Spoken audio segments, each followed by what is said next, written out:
Okay, next பார்க்க போகிறது வந்து இன்ட்ரெஸ்ட் கால்குலேட் பண்ணுறது. அதே மாதிரி சேலரி இன்க்ரிமெண்ட் டிக்ரிமெண்ட் எப்படி போடுறது அப்படிங்கிறத பார்க்க போகிறோம்.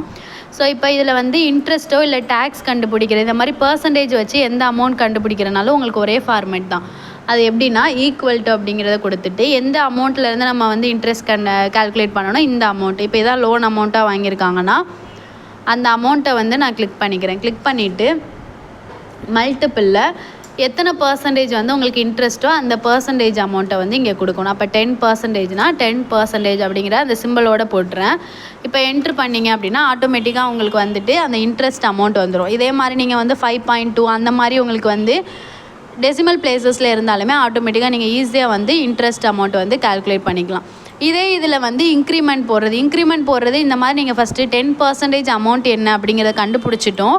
இதை ரெண்டை நீங்கள் ப்ளஸ் பண்ணி விட்டும் நீங்கள் கண்டுபிடிச்சிக்கலாம். இதை தாண்டி நீங்கள் ஒரே ஸ்டெப்பில் பண்ணணும் அப்படின்னா ஈக்குவல் டு அப்படிங்கிறத கொடுத்துட்டு பேசிக் சேல்ரி இதோட என்ன ஆகணும், ப்ளஸ் ஆகணும். அப்போ ப்ளஸ் கொடுத்துட்டு அதே மாதிரி என்ன ப்ளஸ் ஆகணும்னா இதோட 10% அமௌண்ட். அப்போ 10% அமௌண்ட்க்கு என்ன ஃபார்முலா பார்த்தோம், அந்த அமௌண்ட்டு மல்டிப்பிளில் 10% அப்படிங்கிற ஒரே ஸ்டெப்லேயும் நீங்கள் முடிச்சுக்கலாம். அப்போ இதோட ப்ளஸ் ஆகும், அதோட 10% அமௌண்ட். அப்போ என்ட்ரு பண்ணிடுறேன்.